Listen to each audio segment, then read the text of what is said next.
Yo, JBlanked here. Welcome to the start of a new series, Mastering PicoCalc Development, a step-by-step firmware guide. In this very first video, we're tackling the most common hurdle, setting up your development environment. You've got your new PicoCalc, you're excited to start coding, and you immediately hit the setup wall. Getting your computer to talk to new hardware can be a frustrating roadblock before you even write a single line of code. It's a classic problem, and today we're going to solve it for good. I'll show you step by step how to configure two powerful development environments for your PicoCalc, the Arduino IDE and VS Code. By the end of this tutorial, you'll have both installed correctly and you'll have compiled and run your first piece of code. This is the foundation you need to truly unlock what the PicoCalc can do, and it's the essential first step in our firmware development journey. So why set up two different environments? There are actually over 10, but it's all about having the right tool for the job. Think of it like having both an automatic and manual transmission in your garage. The Arduino IDE is your automatic. It's incredibly straightforward, backed by a massive community, and offers countless libraries for nearly any task. It's perfect for beginners or for rapidly prototyping a project. In fact, as the creator of PicoWare, the open source firmware we'll be using today, I actually recommend the Arduino environment for its seamless integration.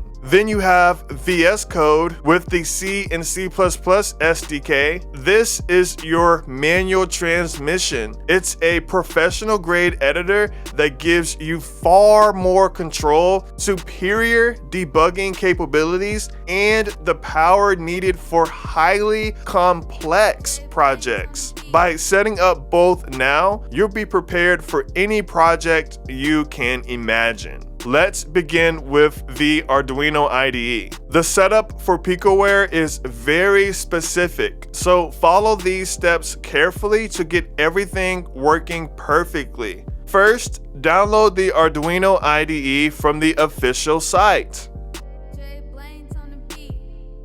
Next, you'll need the PicoWare source code, which you can download as a zip from the GitHub repository. Once downloaded, extract the contents. Now we need to manually install the PicoWare library. Inside the unzipped folder, navigate to Source and then Arduino IDE. You'll see a folder named PicoWare. Copy this entire folder. Then find your Arduino IDE's library folder, which is typically located in your documents under Arduino/libraries.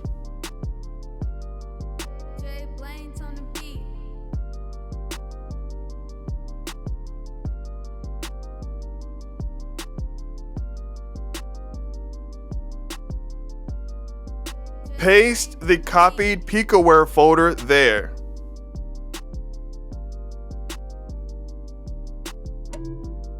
With the library in place, launch the Arduino IDE. We need to teach the IDE about the Pico's RP2040 chip. In your preferences or settings, in the dialog box, find the input field labeled Additional Boards Manager URLs and paste this exact link. I put this in the description as well. Afterwards, click OK. Now we need to open the Boards Manager. In the search bar, type RP2040. The package we want to install is raspberrypi Pico by Earl Philhauer. PicoWare depends on several other key libraries. You'll need to install them using the library manager. Search for and install the following 5 libraries: TFT_eSpy,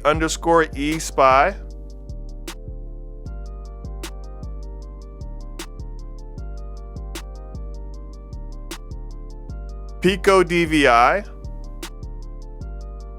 JBlanked on the beat. Async HTTP request,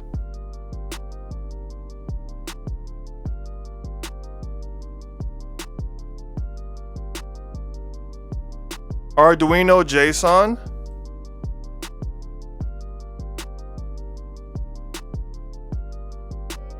and finally, Arduino HTTP client.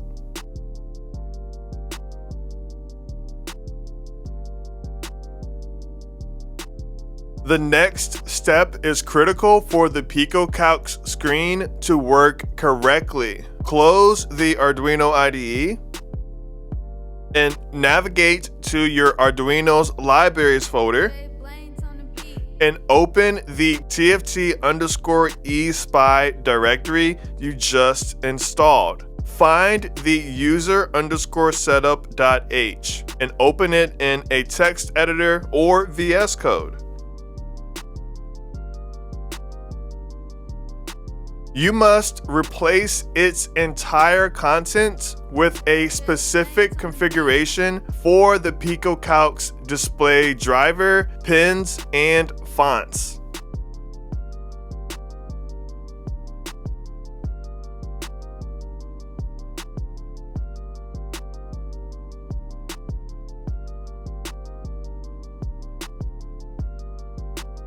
And now reopen the project by navigating to the downloaded source/Arduino IDE folder.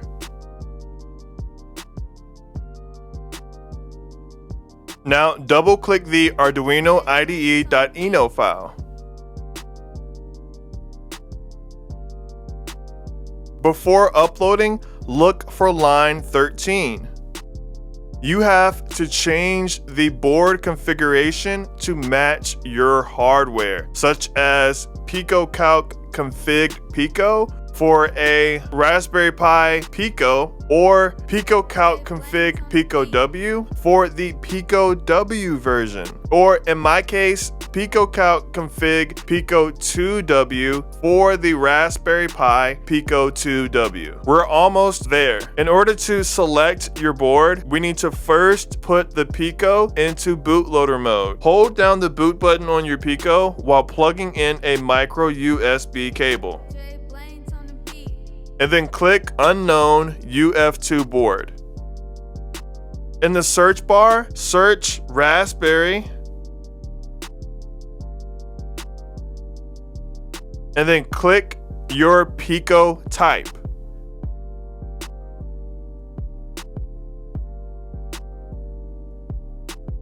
Now, within the Tools menu, we need to set the flash size to 2 megabytes or 4 megabytes for a Pico 2W. It's very important that you select the FS64KB version.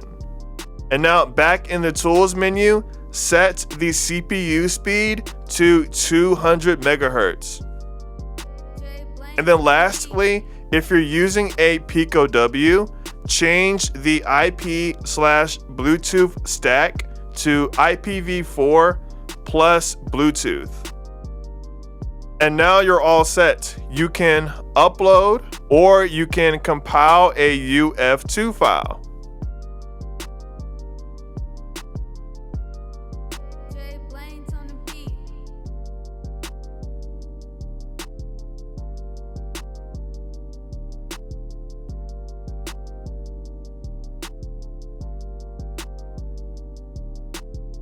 Ready to shift gears into a more professional setup? Let's get VS Code configured. This environment gives you maximum control, and the process is much easier thanks to an official extension from Raspberry Pi. If you don't already have it, go to the official Visual Studio Code website and install it for your operating system. With VS Code installed, open the application and go to the Extensions panel. In the search bar, type in Raspberry Pi Pico and install the official extension published by Raspberry Pi. This single extension is incredibly powerful. It attempts to automatically install the entire C and C++ toolchain for you. Next, we need the PicoWare firmware source code. If you're comfortable with Git, you can clone the repository directly using git clone and copy and pasting this URL. Otherwise, download the zip directly from GitHub. If you downloaded the zip file, make sure you unzip it. Now open VS Code. Go to the Raspberry Pi Pico extension in the sidebar and click Import Project. Now we're going to change the location to the PicoWare folder we got from the download. Inside, click Source, SDK, and then PicoWare, and then hit Select. And now we click Import.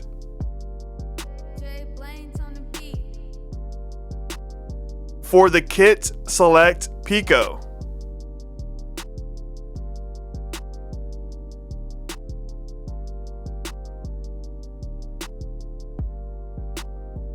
Now click the picoware.cpp file and then click Compile. Choose PicoWare. And now you're all set. Put your Pico in programming mode one more time, holding the boot button, plugging it in, and waiting for it to appear as a drive. From there, you can click Run to automatically flash the firmware over to your device, or you can drag and drop the UF2 file onto the device.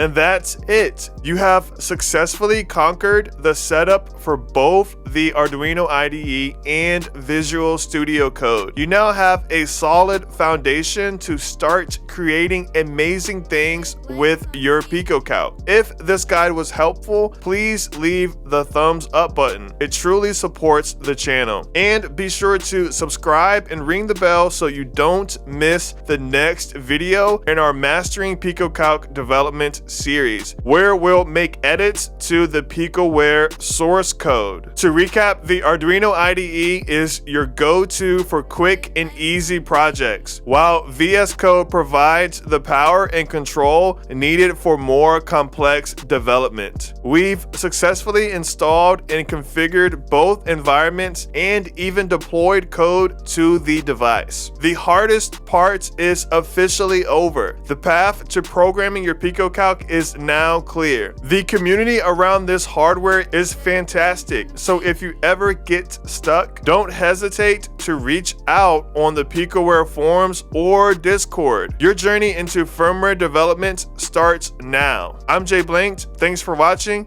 Peace.